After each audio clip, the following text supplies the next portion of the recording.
a long history of head injury, and it started with being an athlete when I was young, but I never had residual effects that were tangible to me. It wasn't until I had a head injury while I was in the military that a lot of my world changed. I've been working really hard on getting to the root cause of all of this for a long time.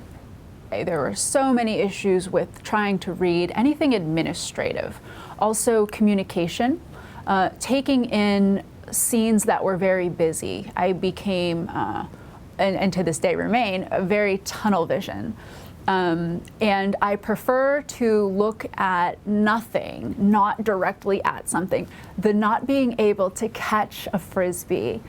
These, as an athlete, suddenly feeling this loss of sense of self. So when we talk about adaptation, like instead of going to law school, I went to culinary school. Like, keep me away from words. and that's an example of how a lot of my major life choices have been dictated by symptoms. I've also retained my ability to write, but not be able to go back and comprehend what I wrote. All of these little things that add up to a whole bunch of what is going on.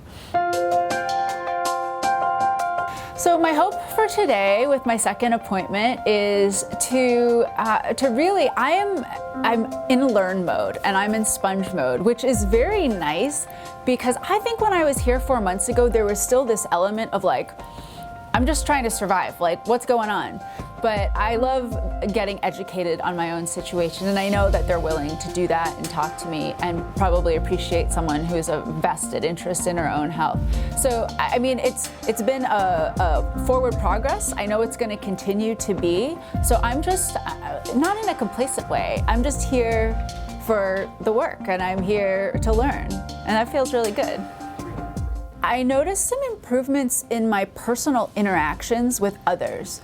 But a lot of times that is, or in the past, has felt like me acting like my former self.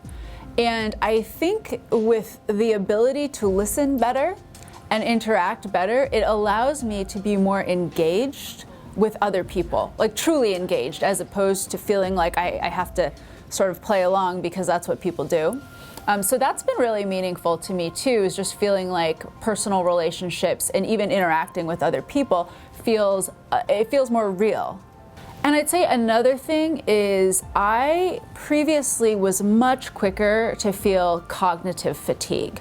It usually hits me early and then I'm just done for the rest of the day. And that's been less of a thing. So it's allowed me to take on a little bit more, even if it's just more social life or a little more time on a laptop, those things definitely add up. I've been kind of emotional lately because everything is moving in the right direction.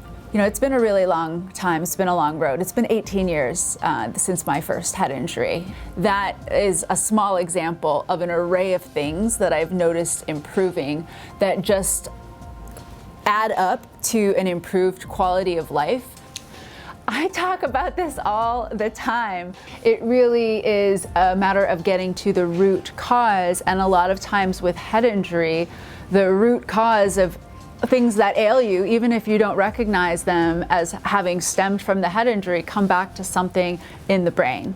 But I do think it's important, as I speak to more veterans and veteran groups, for them to know that, you know, sometimes the answers aren't going to be within government healthcare, or certainly this does not exist at the VA, in the VA system. So if something's helping me, I'm going to keep sharing that with other people because I want everybody to just, like, everyone has the right to have their health. But I feel like I'm stepping back into my groove, and it's a groove that, thank goodness, I remember what that baseline felt like, feeling like an athlete again. And I know that might not sound like it's directly related to eyes, but yes, it is. And it was like welcoming myself back home.